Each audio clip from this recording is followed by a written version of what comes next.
Com vocês agora no ar, Rodrigo Almeida Teixeira, no canal História de Sucesso. Perde não! Tá nas mãos de Deus, pode acreditar. Bota fé na vida, confia que vai variar. Tá nas mãos de Deus, pode acreditar. Tudo tem seu tempo, mas tem que saber esperar.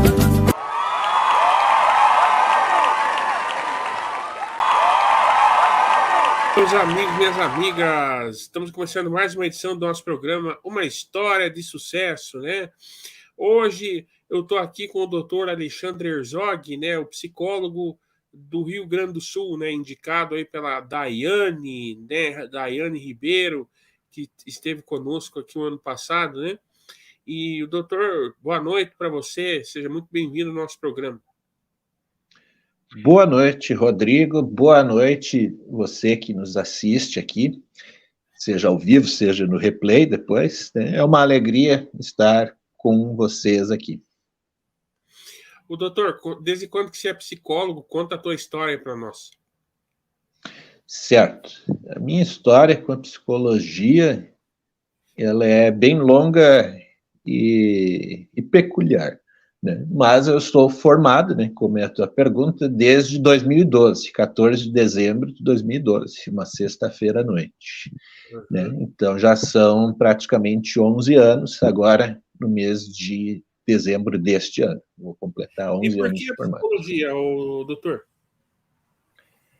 Aí isso ali já é uma história da parte peculiar, né?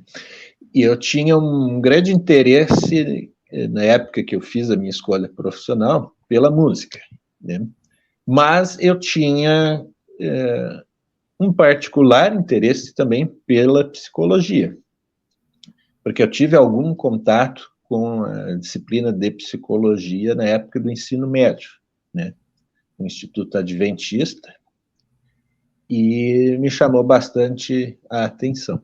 Então, no momento dessa escolha profissional, aí, como aqui na situação familiar, senti, assim, menos apoio para a área da música, eu fui para a área da psicologia, naquele momento.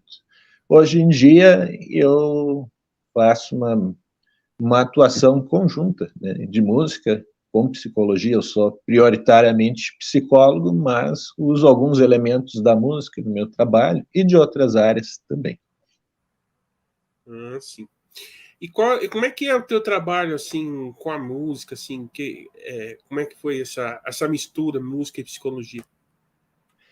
Pois então, eu tive bandas também, participei de bandas, né, dos 15 anos de idade até hoje, né? Hoje eu estou com 37, sempre me envolvi com criação musical. Toquei em 3 bandas locais aqui que faziam suas apresentações, né? E eu era sempre envolvido com as cordas, né? Uma vez em uma banda toquei contrabaixo, em outras 2 toquei guitarra, né? Mas eu sei um pouco assim de instrumentos de teclas. Então, a música da adolescência até hoje sempre foi uma via de expressão da minha pessoa, eu sempre consegui expressar meus sentimentos com a música. E lá pelas tantas, cursando a faculdade da psicologia e alguns anos depois, já atuando no mercado, eu fui me dando conta que essa coisa da arte, ela é um estímulo praticamente inescapável. A gente não pode se mostrar indiferente à arte, ou a gente não consegue, né? Varia entre uma ideia e outra. E para a música, especificamente, ela é um estímulo que mexe com as nossas frequências corporais. Então, como a psicologia, e em especial a Gestalt terapia, né, que é a minha abordagem dentro da psicologia, mexem muito com a emoção e a gente sente ela bastante no corpo. Lá pelas tantas, a música se tornou uma excelente ferramenta para ajudar as pessoas a se sensibilizarem com o seu processo emocional, o seu processo corporal, né? Porque a gente é um ser todo integrado, né? com pensamentos, emoções, sentimentos, né? E a música se tornou uma excelente ferramenta para ajudar as pessoas a resgatar aquela parte que normalmente é a do corpo, né? Que a gente tem menos contato, menos conhecimento, né? A parte emocional que está associada ao corpo. Então, por isso se tornou uma grande ferramenta aí para mim. Uhum. Você trabalha muito, então, com a parte emocional de das pessoas, assim, como é que é os teus atendimentos, assim, fala quais os casos que mais te procuram, assim, para você fazer uma análise, assim, como é que... Certo. Pois então, a psicologia, como um todo, ela é uma ciência que se ocupou de estudar os aspectos observáveis da alma. Então, quais que seriam alguns exemplos disso? A nossa percepção, nossa emoção, nossa sensação, a nossa atitude, comportamento, tudo isso são exemplos de aspectos que a gente pode observar da nossa alma. Psicologia, a palavra em si, né, psique e logos, são radicais que significam um estudo da alma. Mas a nossa alma não está aqui na nossa frente, à nossa vista, né? Então, a gente estuda os aspectos que a gente consegue observar da nossa alma.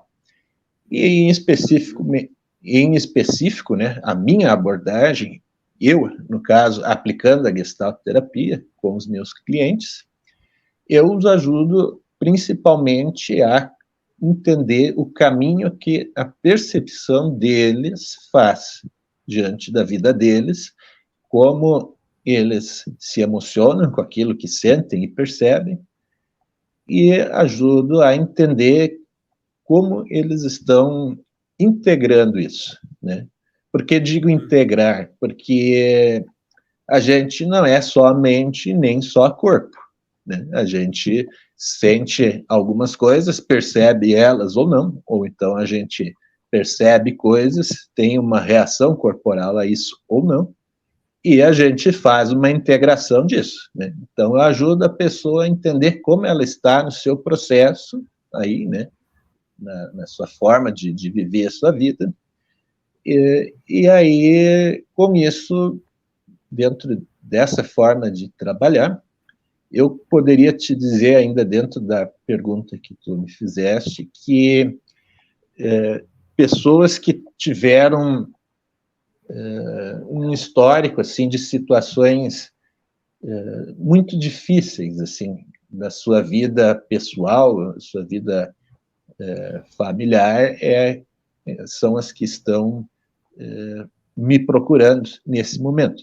Não necessariamente uma situação de uma depressão, por exemplo, ou uma bipolaridade, né? Às vezes, devido a traumas que a pessoa teve em outros momentos da vida, desenvolveu uma grande ansiedade, por exemplo, e hoje não consegue fluir naturalmente no seu convívio. Então, já atendi, por exemplo, gente com disfunção sexual, por exemplo, gente com dificuldade de convívio familiar, né? Gente que passou por violência doméstica, né? Então, de momento, não há um posicionamento específico a respeito de, eu atendo somente essas pessoas, né? Então, procurei te dar aqui, né, dentro do que tu me perguntaste, um panorama geral, assim, de quem tem vindo me procurar. O caso mais difícil que você atendeu? O caso mais difícil que eu atendi... Paciente que tem um caso, assim, muito difícil que está sendo trabalhado na mente dele até hoje. Qual é? Eu tenho eu tenho que tomar um cuidado para responder aqui, sem expor a pessoa, né? Não, sem citar nome mas isso, mas também não as características, né? Há casos assim que é difícil olhar para dentro de si, sabe? Às vezes a gente, como ser humano, tem dificuldade de aceitar que nós somos, de certa forma, contraditórios. Então, sim, há uma situação de algum cliente, às vezes, ter muita dificuldade de olhar para o aspecto que não está lá funcionando tão bem na sua vida, porque, às vezes, isso é uma lealdade com o sistema familiar, por exemplo, alguma crença, alguma sistemática que existe lá, né? E, às vezes, a gente não consegue olhar porque não está pronto para resolver isso, emocionalmente. Certo. Né? Então, já tive, sim, né, alguns clientes que têm um pouco mais de dificuldade. Para outros, eles já chegam para esse momento de uma terapia ou uma mediação emocional, né, que é o meu outro serviço, prontos para lutar pelas mudanças que eles querem alcançar. Uhum. O que seria uma mediação emocional? Interessante você colocar essa pergunta, porque me dá a oportunidade de falar um pouco mais desse serviço. Assim, em modo simples, né, a gente tem uma mente e a gente tem um corpo. E nem sempre eles estão de acordo a respeito da nossa experiência. A gente pensa, por exemplo, vou dar um exemplo bem bobinho. Estou de regime, na vida real eu não estou de regime, aqui no exemplo só. Estou de regime e decidi que eu iria parar de tomar refrigerante. E eu já estou há 2 semanas sem tomar refrigerante. Porém, daqui a pouco, eu paro para abastecer meu carro num posto de gasolina e vou até a loja de inconveniências, né, enquanto o frentista está terminando de abastecer, passar água no vidro, aquela coisa toda, ritualística, né, do posto de gasolina. E lá pelas tantas, assim, vou tomar alguma coisa. Passo esse pensamento. Quando eu me dou por conta, eu já estou com uma latinha, né, de refrigerante na mão, pronto para ir para o caixa com ela. Né? E aí, se eu continuar com a história dessa maneira, eu vou acabar comprando o refrigerante e vou consumir ele. Mas, na minha programação, eu estou tentando mudar um comportamento e decidi que eu não quero mais beber refrigerante. Aí, de repente, eu me dou conta que eu já estou com a latinha na mão. Entende? Então, por exemplo, assim, há coisas que já estão automáticas a nível de pensamento para nós e outras a nível de sensação e de comportamento no nosso corpo. Né? Então, por isso que quando a gente quer mudar algum comportamento, alguma atitude, algo que a gente entenda que precisa ser diferente, muitas vezes não dá certo porque a gente não considera esse aspecto contraditório, que normalmente está no corpo. No meu caso aqui, desse exemplo, né, eu já estava com a latinha de refrigerante, né, já emiti o comportamento, né, de pegá-la ali para comprar automaticamente, porque é o que já estava estabelecido. Então, eu quero colocar uma coisa nova e eu preciso fazer esse ajuste. Então, a mediação é um procedimento no qual eu ajudo a pessoa a fazer o ajuste fino, né, para aquilo que é uma situação pontual, que ela quer começar a mudar, né, uma coisa que ela pretenda, assim, ter uma postura mais verdadeira com ela mesma, né, porque essas coisas em que a gente, às vezes, duvida da gente mesmo, né, são de ordem emocional, normalmente, e a gente não costuma ter muita clareza sobre elas. É como, nesse sentido, muito parecido com as mediações que existem lá no direito. Né? Você pega, por exemplo, um casal que se separou. Hoje em dia, a guarda é compartilhada, inicialmente. Né? Mas há questões que precisam ser conversadas e que de início, costumam não ter muito acordo. Então, a justiça coloca ali as partes envolvidas e um mediador. É uma figura externa que ajuda essas duas figuras envolvidas aí, né, no conflito a chegarem a uma solução respeitando, né, as demandas e necessidades de todos os envolvidos. Então, um bom resumo seria pensar que é uma ajuda inicial para que a pessoa consiga começar a fazer essa síntese, porque hoje em dia a gente vive muito nessa dualidade do pensamento e da sensação, né? E aí esse serviço acompanha um relatório em PDF para a pessoa que faz ali, né, um relatório de por onde a gente passou, mais a minha supervisão é ali no período de 1 mês, porque quando a gente muda coisas do nosso emocional, é tudo muito novo e às vezes a gente precisa de um suporte maior para se acostumar com aquilo que a gente está tornando diferente. Você receita alguma medicação para a pessoa, né, nesses casos?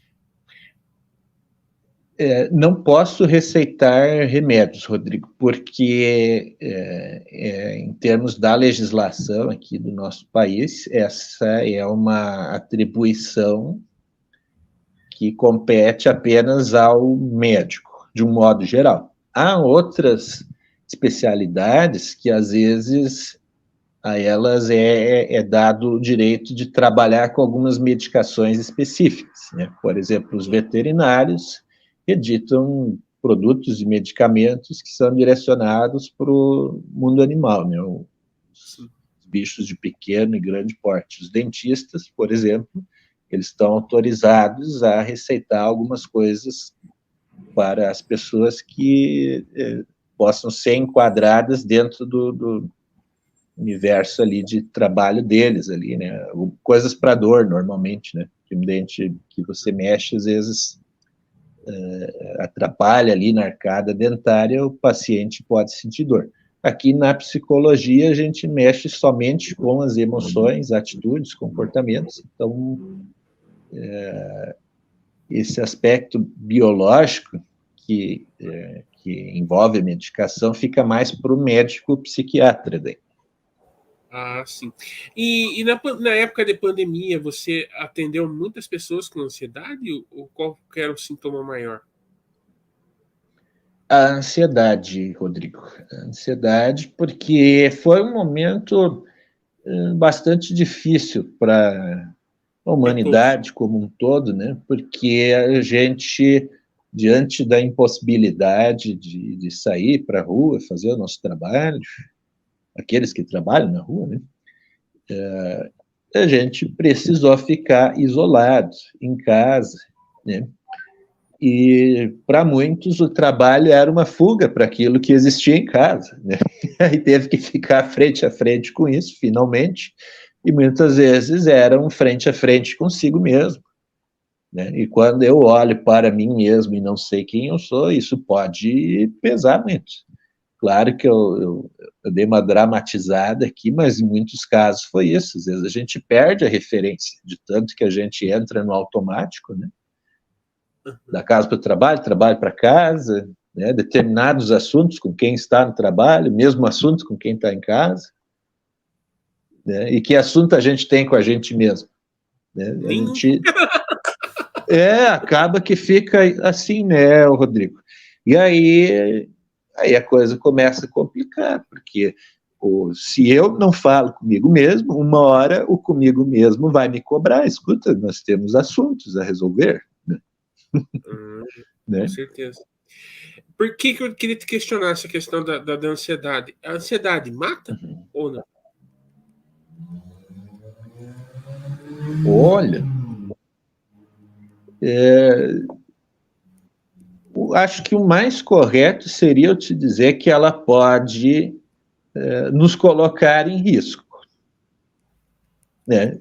Em riscos que, às vezes, podem ser tão intensos que aí sim a gente pode flertar com a morte. Eu vou te dar um exemplo para não ficar confuso aqui no nosso... Nossa conversa. Isso, eu estava pensando em telespectador, né? Vamos chamar de net espectador, né? Porque nos assiste na internet. Né? Vou chamar ele assim, nosso net espectador. Veja bem, uma pessoa com ansiedade, que são sintomas comuns? E ela fica com o coração acelerado e a musculatura toda tensa. Né? Às vezes, ela é uma dores musculatura... do corpo também. Isso. Às vezes, essa musculatura fica tensa porque ela está contraída, dando margem para dores pontuais, né, a depender do histórico, né, de cada pessoa. Né? E aí, o que é essa postura aí que a gente assume quando está ansioso? É uma postura de luta ou fuga. Né? A postura em si não é um problema. Ela é, inclusive, um mecanismo natural do nosso corpo, um mecanismo de sobrevivência que, ao longo dos séculos, nos livrou de muitos problemas. Só que um grande mal desse nosso tempo aí que a gente vive é que a gente desenvolveu alguns problemas de ansiedade, no qual a gente fica nesse estado de alerta de modo permanente. A permanência nisso causa frustração e angústias, né, que são difíceis de lidar. Aí, quando isso nos aproxima, assim, de um flerte com a morte, vamos supor que você está num assalto, né, e aí você é o assaltante, você quer concluir essa tarefa o mais rápido possível, sair com os bens da pessoa ali, você, né, o assaltante vai querer fazer isso.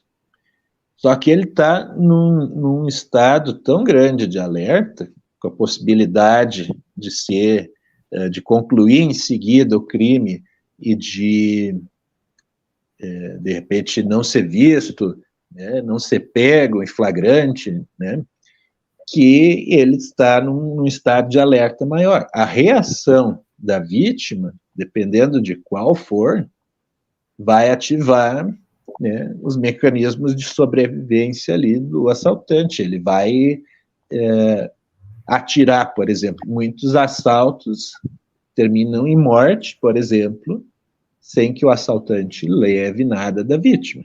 Né? Às vezes, porque saiu um disparo ali da arma de fogo, né, já sai correndo com medo de não ser pego, enfim, e acaba abandonando os pertences ali. Assim como a vítima também, né? A gente fica num estado de tensão ali. Eu já fui assaltado com arma de fogo quando eu morei em Porto Alegre, e eu trabalhava num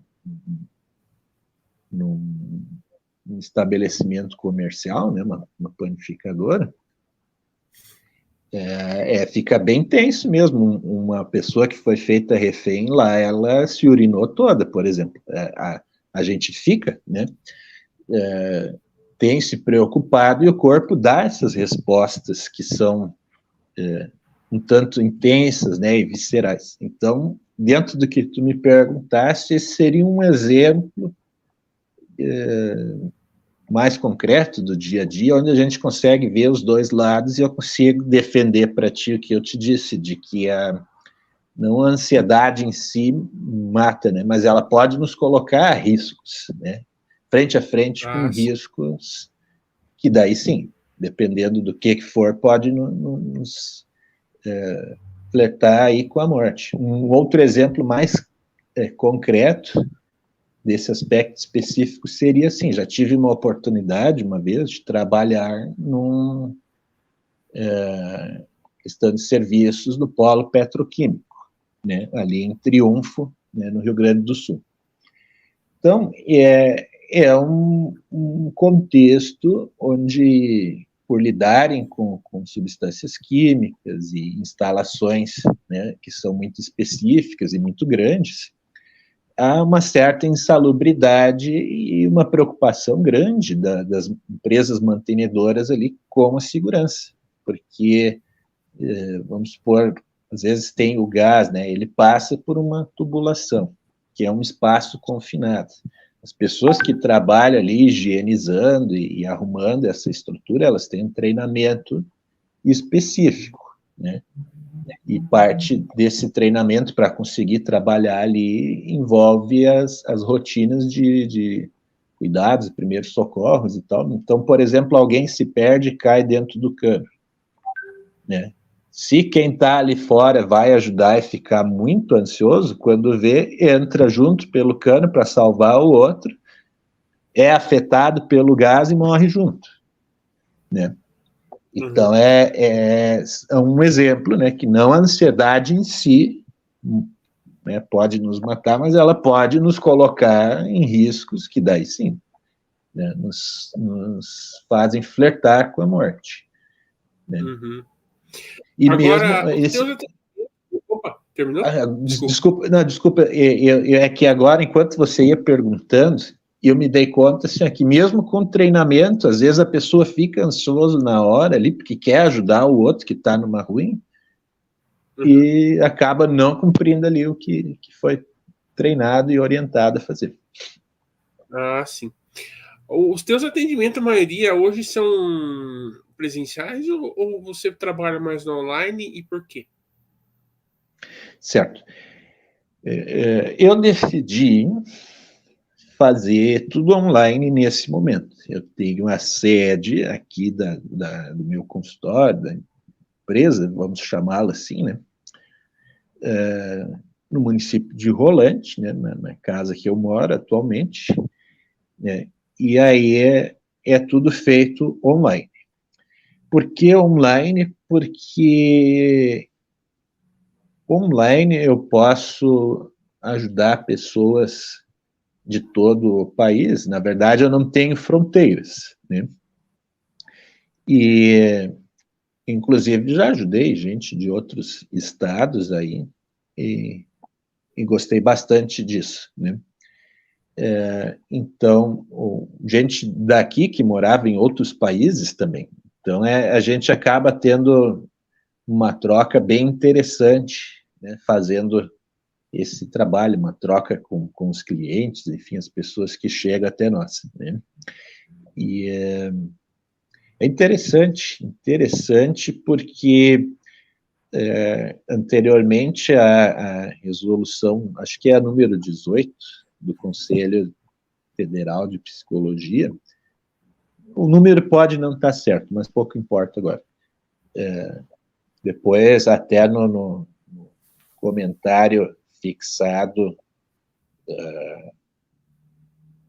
da transmissão aqui, eu posso colocar a certa, né, se eu tiver informado errado. Então, existiu toda uma regulamentação, né, para que o psicólogo pudesse atender online, porque até o início da pandemia não se tinha uma clareza, assim, uma comprovação científica da eficácia da terapia online. Hoje em dia, o pensamento que existe sobre isso é que para algumas pessoas até é melhor, né? Elas se sentem mais naturais para falar nesse ambiente virtual do que se viessem frente a frente aqui com o profissional, mas muitos ainda preferem esse contato visual e a presença do profissional. Falta, né, doutor? Eu acho que faz falta um pouco, porque você vai perder aquela coisa, né, de tocar na pessoa. Hoje em dia está tudo no online. Eu para mim, no meu caso, favoreceu, né? Porque só assim que eu consegui conhecer esse tanto de gente. Mas no caso, quem vai ao consultório, assim, eu acho que, bom, minha opinião pouco importa aqui, mas faz diferença, né? Na minha opinião. Sim, a pessoa pode sentir uma proximidade, pode sentir uma acolhida maior, estando frente a frente, pode ter. Não, mas assim, então, o que tu disse é muito verdadeiro. Tem pessoas que seguem preferindo estar presencialmente, né? Tem muitos profissionais que atendem presencial e online, e assim como há pessoas que preferem o online. E há profissionais que também preferem o online. E eu, a princípio, sou um desses. né? Mas eu também... Mas se uma pessoa for no teu consultório, você atende normal. Isso é importante esclarecer. Como esse endereço que eu estou atualmente, né, é um consultório cuja o alvará dele, tá, é para atendimentos online. Então, eu não tenho, por exemplo, a garantido a estrutura física e sanitária necessária, com acessibilidade, plano dos bombeiros e etc. Então, para que a pessoa venha aqui nessa residência, né, e seja atendido por mim aqui. No caso, foi feita essa opção mesmo de priorizar o online, porque eu me sinto melhor aqui, né, e eu, inclusive, entendo que eu posso ter um alcance maior para mim, como terapeuta e como negócio também, mas acho que o que motivou tudo foi que, no momento que eu fiz essa escolha, eu desejei, assim, não depender do endereço físico, né? Então, essa coisa do online eu poderia, se um dia me mudar daqui de Rolante para Porto Alegre, por exemplo, para São Paulo, para Minas Gerais ou qualquer outro lugar, né? E eu tenho essa facilidade, assim, de levar o consultório online junto, né? E poder recomeçar rapidamente. Então, foi nisso que eu me baseei também. Ah, sim. Agora, para o meu amigo, para minha amiga de casa que está assistindo esse programa, eu já lhe perguntei isso anteriormente, mas eu vou repetir a pergunta só para reforçar. Psicólogo não dá medicamento, então? Não dá medicamento. A legislação do nosso país coloca essa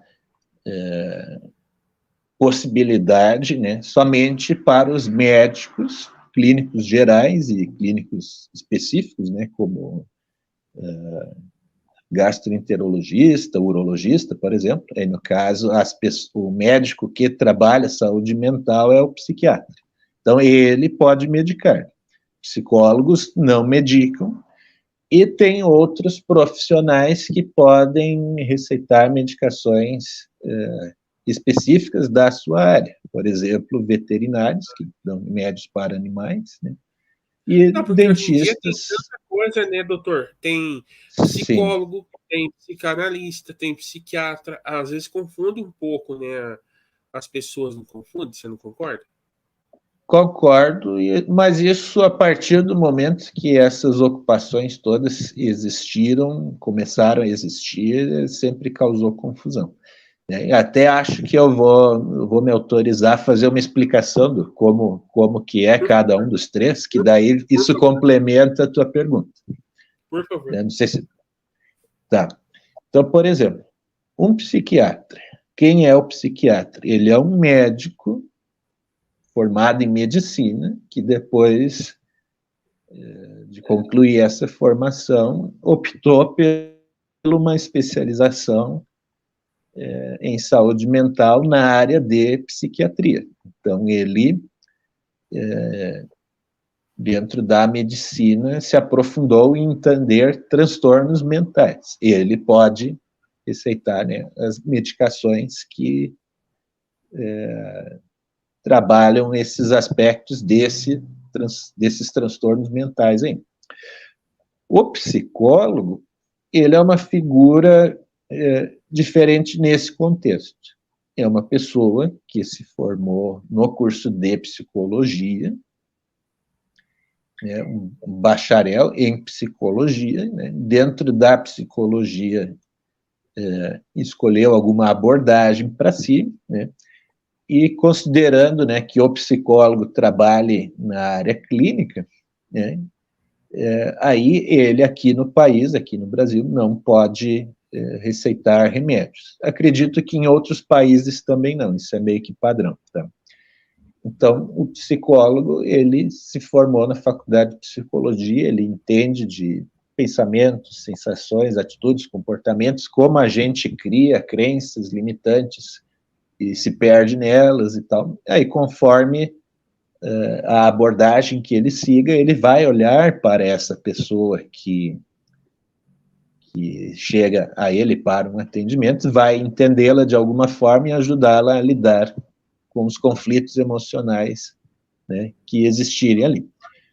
O psicanalista, ele é um caso à parte, tá? Porque uma pessoa pode se formar psicóloga e depois se especializar em psicanálise. Aí vai se tornar um psicanalista.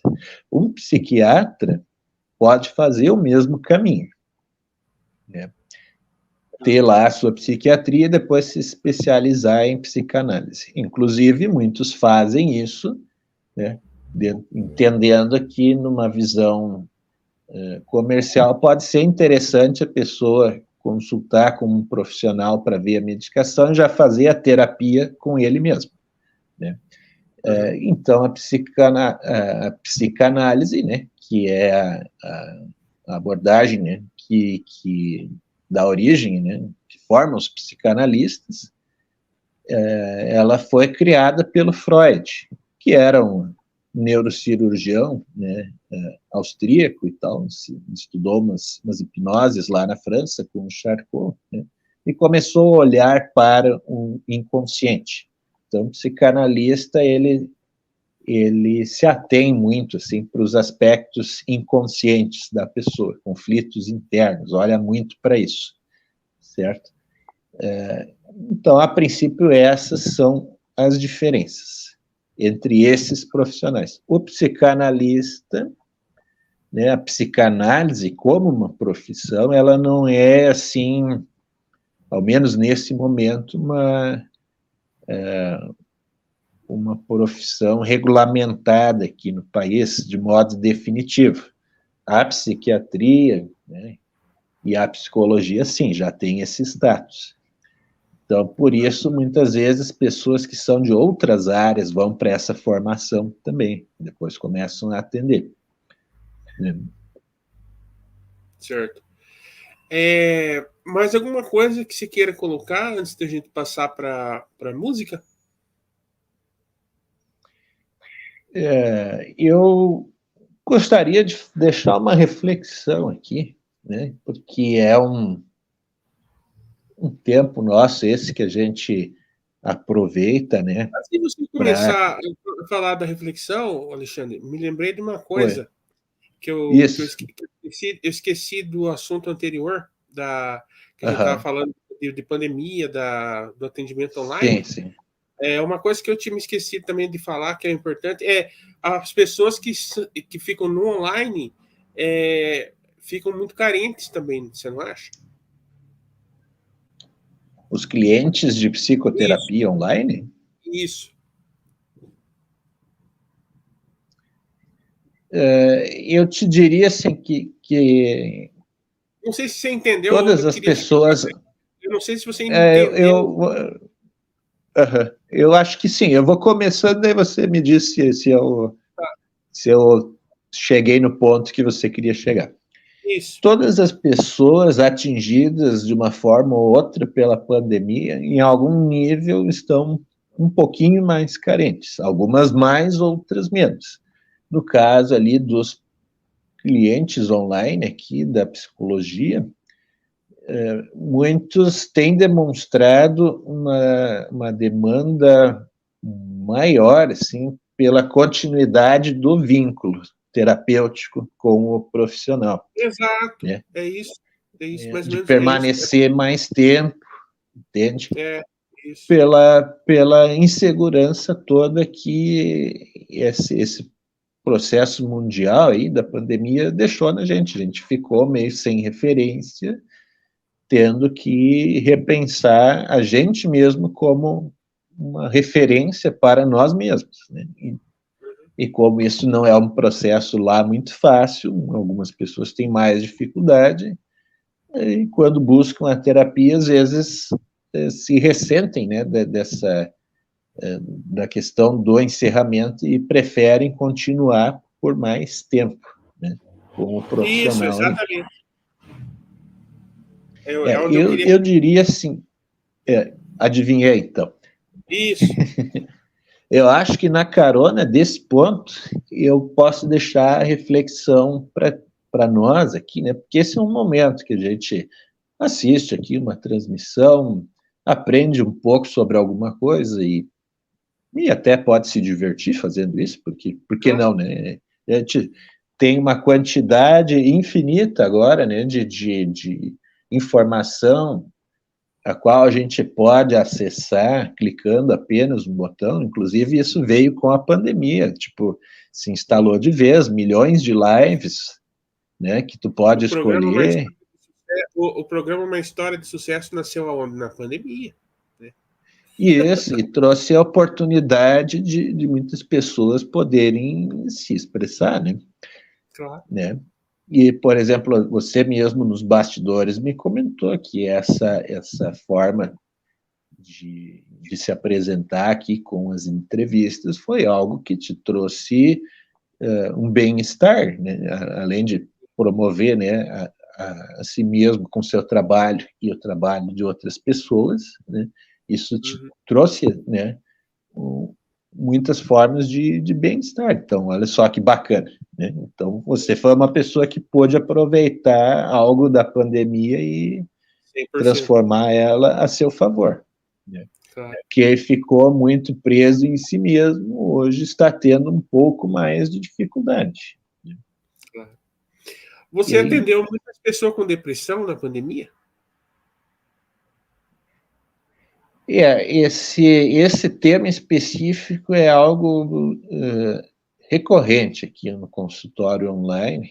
As pessoas têm tido bastante depressão e bastante ansiedade, né? E nós aqui na Gestalt a gente olha para isso não tanto com o viés do diagnóstico em si, né?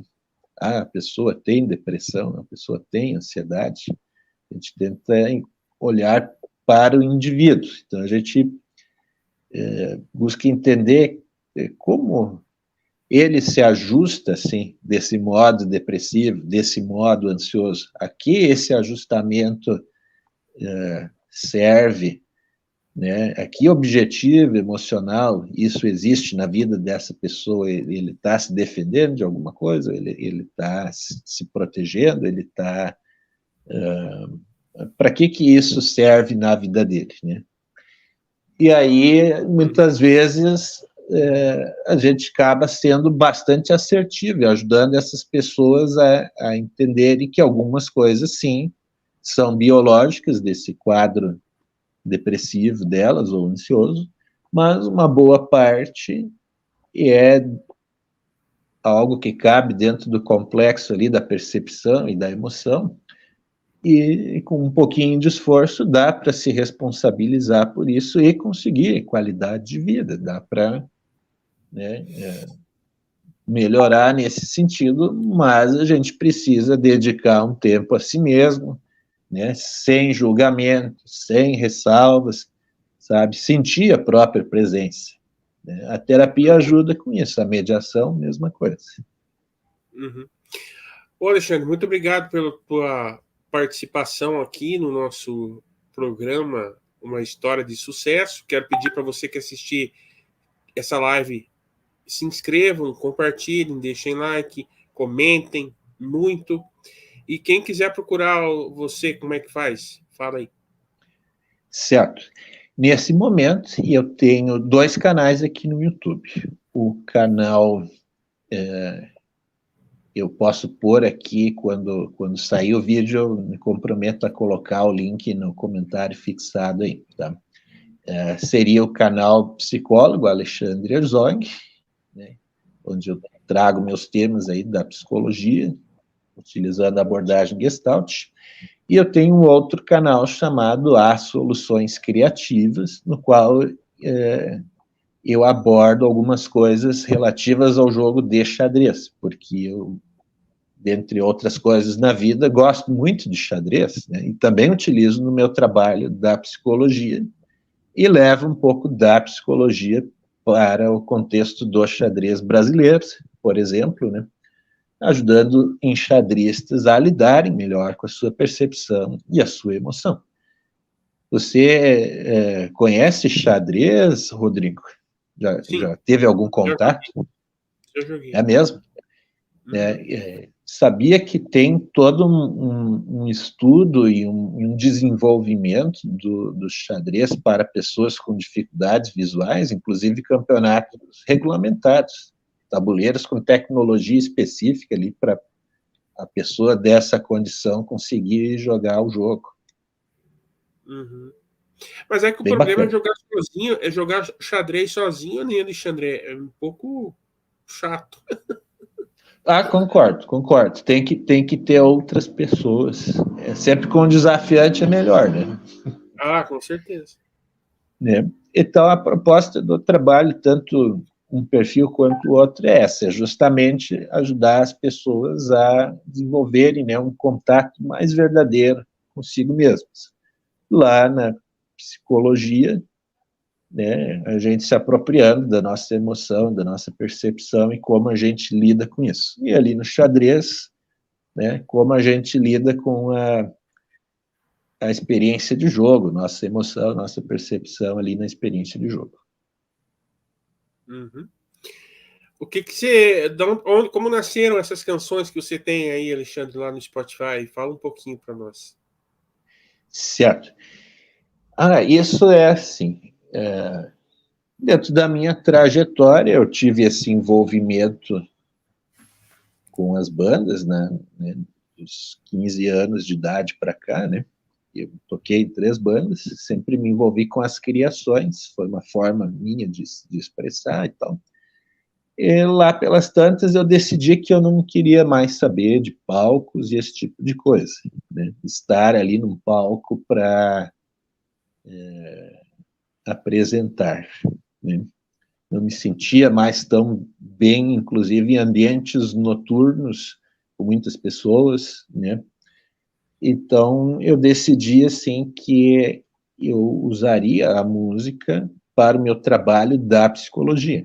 Então, por isso, criei canções que ajudam as pessoas, a partir das suas letras e da forma, né, como foram compostas, né, a fazer um contato mais significativo ali, através da proposta da música, né, com coisas que, às vezes, essa vida corrida que a gente leva, e automática e confusa, a gente acaba se esquecendo. Então, se você me procurar lá no Spotify, então também já vou deixar esse link junto, né, no comentário fixado aqui da gravação, quando for ao ar, né?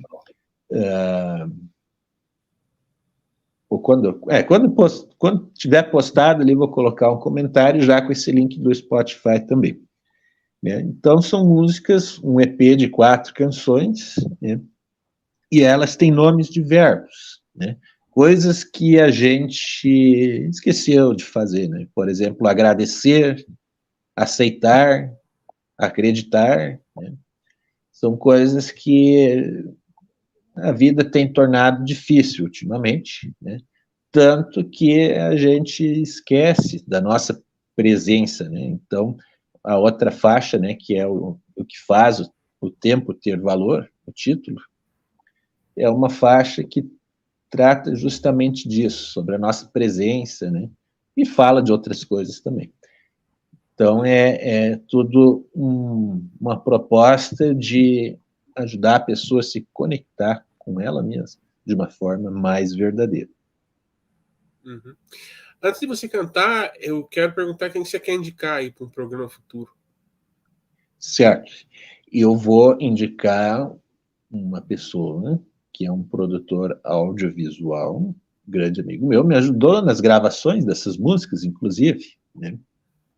O nome dele é Vitor, né? Ao final aqui do nosso contato, já vou te passar, né, os contatos Diga o dele. telefone dele aqui.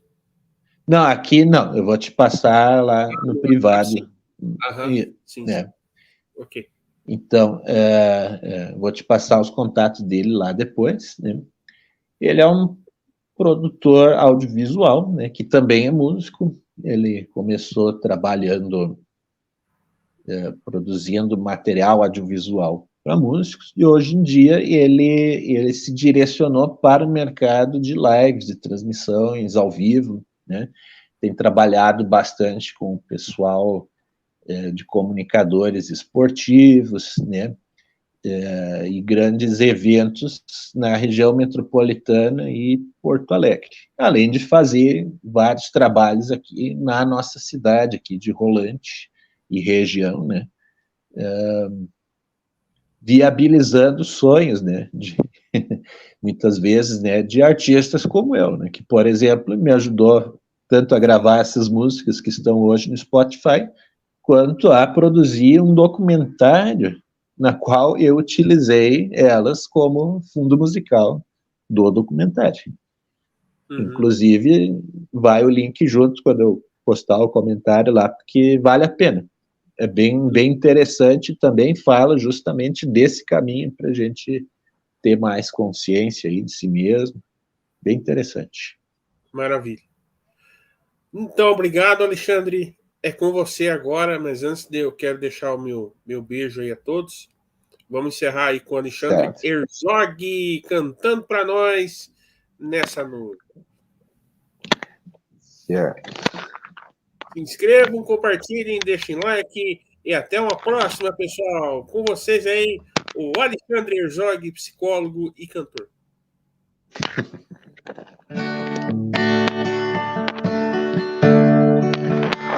O que dizer da vida, se nem sempre nela estamos?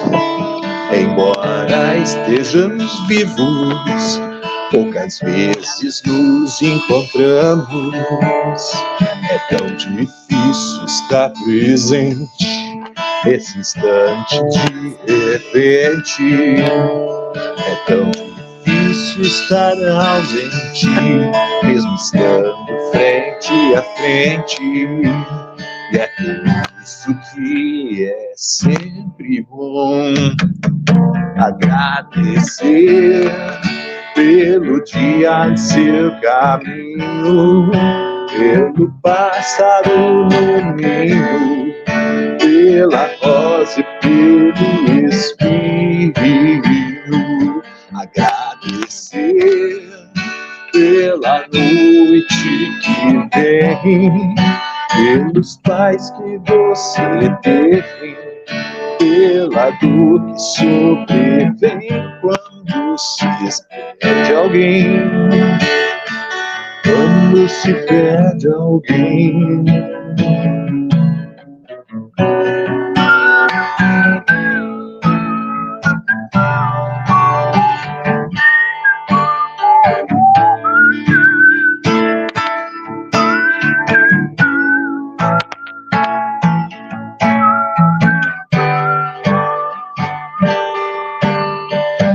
Dizer da gratidão, se apenas respondemos prontamente a vivemos, sem sorrir ou sem pensar. É tão difícil estar presente nesse instante frente a frente. É tão difícil estar ausente, mesmo estando frente a frente. E é por isso que é sempre bom agradecer pelo dia em seu caminho, pelo pássaro no ninho, pela rosa e pelo espinho. Agradecer pela noite que vem, pelos pais que você teve, pela dor que sobrevém quando se perde alguém. Quando se perde alguém.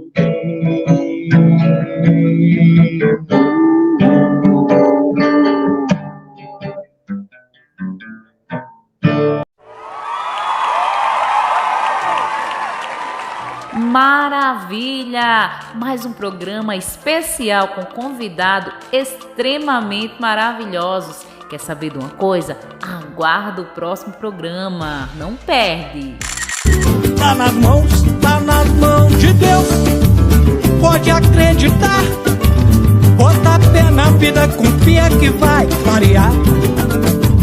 Tá nas mãos de Deus. Pode acreditar. Tudo tem seu tempo, mas tem que saber esperar.